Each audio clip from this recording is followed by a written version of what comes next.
बंगाल की राजनीति में इस बार सियासी गर्माहट चरम पर है। रामलीला के मंच से सत्ता पक्ष और विपक्ष ने एक दूसरे पर तीखे वार किए।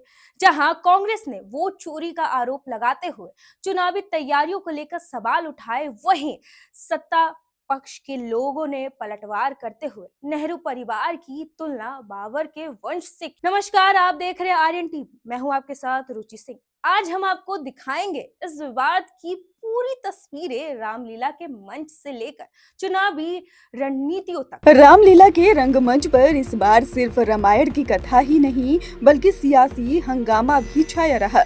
मंच से नेताओं ने सीधे सीधे चुनाव आयोग और प्रतिद्वंदियों दलों पर ही निशाना साधा। बीजेपी नेताओं ने कहा कि पश्चिम बंगाल में मतदाताओं की सुरक्षा और पारदर्शिता पर सवाल उठ रहे हैं।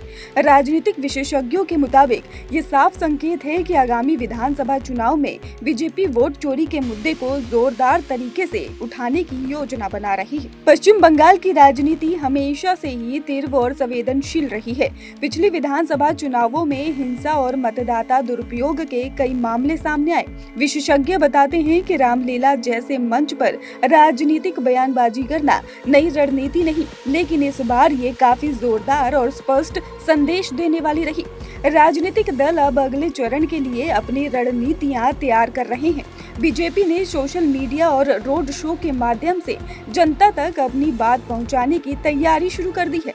वहीं सत्तारूढ़ पार्टी ने भी रामलीला मंच पर भरपूर उपयोग करते हुए अपनी छवि मजबूत करने की योजना बनाई है। मुस्लिम लीग नक्सली एजेंडे पर काम। बीजेपी के राष्ट्रीय प्रवक्ता और राज्यसभा सांसद सुधांशु त्रिवेदी ने कहा कि कांग्रेस कार्यकर्ता एक बार फिर मोदी जी की मौत की कामना कर रहे हैं। ये दिखाता है कि मुस्लिम लीग नक्सली एजेंडे के तहत काम कर रही है। कांग्रेस अराजकता का मंच बनती जा रही है।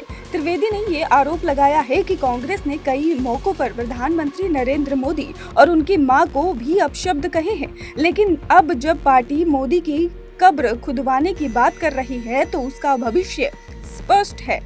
उन्होंने कहा है कि राहुल गांधी के नेतृत्व में कांग्रेस की नियुक्ति वही होने वाली है जो द लास्ट मुगल किताब में मुगल साम्राज्य के बारे में लिखी गई है। त्रिवेदी ने विस्तार से समझाते हुए कहा है कि मुगल साम्राज्य में 6 शासकों ने शासन किया: बाबर, हुमायूं, अकबर, जहांगीर, शाहजहां और औरंगजेब। और इसके साथ ही छठी पीढ़ी के शासन के बाद मुगल साम्राज्य का अंत हो गया। इसी तरह कांग्रेस का भी नेहरू परिवार के 6 सदस्यों का शासन रहा। मोतीलाल नेहरू, जवाहरलाल नेहरू और इंदिरा गांधी, राजीव गांधी, सोनिया गांधी और अब राहुल गांधी छठे व्यक्ति हैं जो वर्तमान में सत्ता का आनंद ले रहे हैं। कि कांग्रेस पार्टी अब मुस्लिम लीगी माओवादी एजेंडा के तहत चलते हुए एक राजनैतिक दल के स्थान पर अराजकता का मंच बनती चली जा रही है। आपको राहुल गांधी जी की तारीफ करनी है, करिए, मगर प्रधानमंत्री श्री नरेंद्र मोदी जी के विरुद्ध इस ढंग के अपशब्दों का प्रयोग जो पहले भी किया गया है वो सर्वथा निंदनीय है।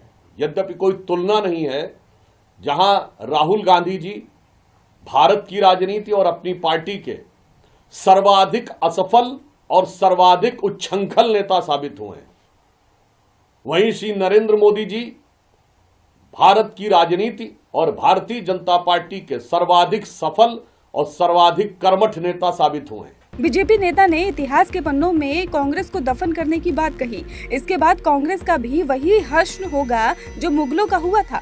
वे लगातार ऐसी बातें कह रहे हैं जिनसे ऐसी परिस्थितियां पैदा हो रही है जो उन्हें इतिहास के पन्नों में दफन कर देंगी।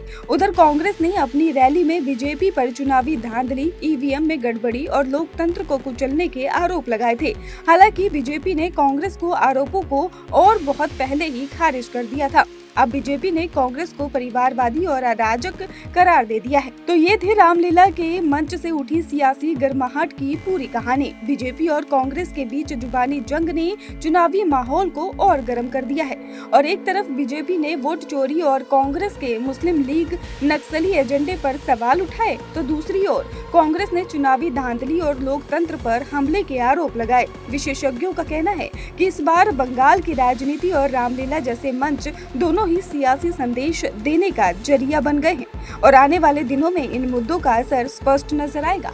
तो ये थी रामलीला के मंच से उठी सियासी गर्माहट की पूरी कहानी, जहां बीजेपी और कांग्रेस के बीच में जुबानी जंग ने चुनावी माहौल को और गर्म कर दिया है। अब देखना दिलचस्प होगा कि इस पूरे मामले में आगे क्या होता है। आपको क्या लगता है? अपनी राय हमें कमेंट सेक्शन में जरूर बताइएगा और साथ ही और भी अपडेट्स के लिए हमारे चैनल को देखना ना भूलिए।